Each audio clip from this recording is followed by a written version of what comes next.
আসসালামু আলাইকুম। কেমন আছেন সবাই? নিশ্চয়ই সবাই ভালো আছেন। আলহামদুলিল্লাহ আমিও ভালো আছি।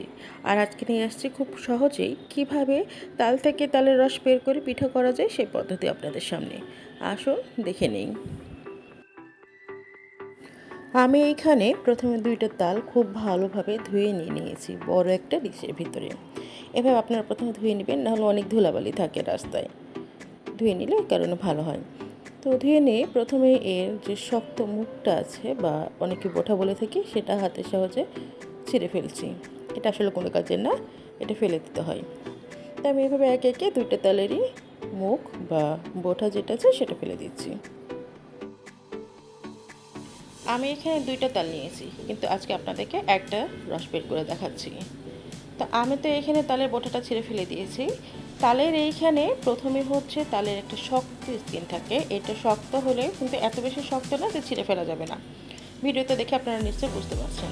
তো পাতলা স্কিনটাকে নখের সাহায্যে একটু টান দিয়ে পরে হাত দিয়ে জোরে টান দিলে তালের শরীর থেকে স্কিনটা খুলে আসবে।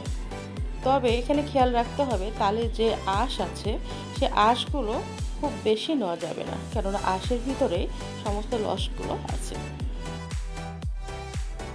আমি এইভাবে তালটা চারপাশে ঘুরিয়ে ঘুরিয়ে এর স্কিনটা ছিঁড়ে ফেলে দিব। আমি এভাবে তালের পুরা খোসাটা ছাড়িয়ে নিয়েছি। এখন দেখেন, আপনারা দেখে বুঝতে পারবেন কি সুন্দর লাগছে। তো এখন আমি হাতের বৃদ্ধাঙ্গুলের সাহায্যে মাঝখানে একটু জোরে চাপ দিয়ে তালের 3টা আটি 3 দিকে বিভক্ত করে নিলাম। খুব সহজ এবং খুবই সিম্পল পদ্ধতি। একদমই এখানে ভয়ের কোনো কারণ নাই, বা এটা যে শক্ত হবে না এরকম কোনো কিছু নাই। তো থাক, এরপরে প্রত্যেকটা তালের আঠি আমি একটু হাত দিয়ে মাখিয়ে নিব, অর্থাৎ রসগুলো যেন সফট হয়ে বের হয়ে আসে এই কারণে।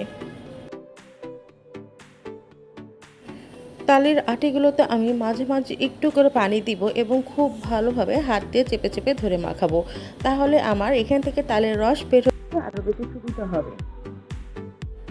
আমি এখানে 3-4 বার পানি নিয়ে ভালোভাবে মাখানোর চেষ্টা করেছি, এবং 3-4 বার অল্প অল্প করে একটু করে পানি দিয়েছি এবং খুব ভালোভাবে মাখাচ্ছি। আপনারা দেখে বুঝতে পারবেন যে আমার হাতের সাথে তালের রস কিন্তু লেগে লেগে আসছে। এভাবে মাখাতে মাখাতে এক সময় দেখা যায় যে তালের শাঁসগুলো একেবারেই নরম হয়ে আসছে এবং জুসটা খুব ভালোভাবে বের হয়ে আসছে। এভাবে মাখাতে মাখাতে আপনি নিজেই বুঝতে পারবেন যে না, তাহলে শ্বাসগুলো এইখানে হাতের সাথে অনেক বেশি সফট হয়ে গেছে এবং জুস বের হওয়ার জন্য, অর্থাৎ তালের রস বের হওয়ার জন্য একেবারেই রেডি হয়ে গেছে। তখন আপনি এগুলো রস বের করতে যাবেন। তা আমি দেখিয়ে দিচ্ছি কিভাবে আমি রস বের করেছি। আমি আজকে দেখাবো 2 পদ্ধতিতে তালের রস বের করা। আমাদের শহরের বাসাতে এভাবে একটা ভাজি কাটার মতো সবারই বাসাতে থাকে। তো এইটা দিয়ে আপনি তালের যে আটিটা আছে সেটা নিয়ে চিকন যে ছিদ্রগুলো আছে সেইখানে একটু ভালোভাবে ঘষা ডলা করলে সুন্দরভাবে তালের রসগুলো বের হয়ে আসবে। খুব বেশি কঠিন কিছু নেই এবং খুব যে চেপে চেপে করতে হবে এরকম না, হালকা একটু চেপে চেপে ধরলেই হবে, পুরো রসটা খুব সুন্দরভাবে বের হয়ে আসবে।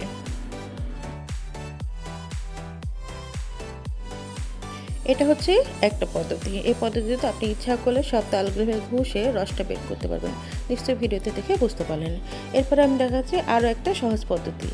আমাদের সবার ঘরে এরকম স্টিলের একটি ছাঁকুনি থাকে, ছোট অথবা বড়, অথবা এখানে আপনারা প্লাস্টিকের যে ডালাগুলো পাওয়া যায় ছোট ছোট ছিদ্র, সেটা নিলেও হবে। গ্রামে তো অবশ্যই সবাই তাল ছাঁকার জন্য বানিয়ে নেয়, শহরে যদিও এটা পসিবল না। তো যাই হোক, এরকম একটা ছোট্ট ডালা নিয়ে, প্লাস্টিক অথবা স্টিলের যেটারই হোক নিয়ে, এটাও আবার তালের আঠিটা ধরে ভালোভাবে একটু চেপে চেপে ঘষলে তালের রস বের হয়ে যাবে। তবে আমার কাছে মনে হয় আগের পদ্ধতির থেকে এটা অনেক বেশি ইজি এবং এটাতে একটু সহজেই করা যায়। আর এভাবেই কিন্তু খুব সুন্দরভাবে তালের রসটা বের হয়ে গেছে। এইখানে একটা সুবিধা কি, আপনার এখানে যদি আপনি না ছাঁকেন তারপরও হবে, এখান থেকে কোনো ফাইবার ভিতরে যেতে পারবে না, ঠিক এই কারণে। তো আমার পুরো তাল এভাবে আমি ঘষে নিয়েছি। তো যাই হোক, যদিও এর ভিতরে কোনো রকম তালের আঁশ যার পসিবিলিটি নেই, তবুও আমি খুব ভালোভাবে আরও একবার এখানে ছেঁকে নিচ্ছি। তালের রস সবসময় ছেঁকে নিতে হয়, আপনারাও চেষ্টা করবেন ছেঁকে নেওয়ার। তবে অনেকে এক্ষেত্রে সুতি কাপড় ব্যবহার করে, নরম ধরনের কাপড় ব্যবহার করে, তবে সেটাও ব্যবহার করা যেতে পারে, কোনো অসুবিধা হবে না সেখানে। আমার এখানে ছাঁকনাটা ব্যবহারের সুবিধা মনে হচ্ছে, তাই আমি ছাঁকনাটা ব্যবহার করেছি। আমি সব সময় এভাবে খুব সহজ পদ্ধতিতে তালের রস বের করে থাকি। আপনারাও অবশ্যই চেষ্টা করবেন এভাবে তালের রস বের করার। আর আমার এখানে ভিডিও দেখে অবশ্যই আপনারা বুঝতে পারছেন কি সুন্দর ঘন হয়েছে। যেহেতু খুব বেশি পানি দিইনি, খুবই ভালো হয়েছে, অসম্ভব ভালো। আমি একটু আপনাদেরকে দেখাচ্ছি যে কতটা ঘন হয়েছে। এখন এটা আপনারা ইচ্ছা করলে সাথে সাথে তালের পিঠা, তালের বড়া অথবা ফ্রোজেন করেও রেখে দিতে পারেন। সারা বছর ধরে এভাবে রেখে খাওয়া যাবে।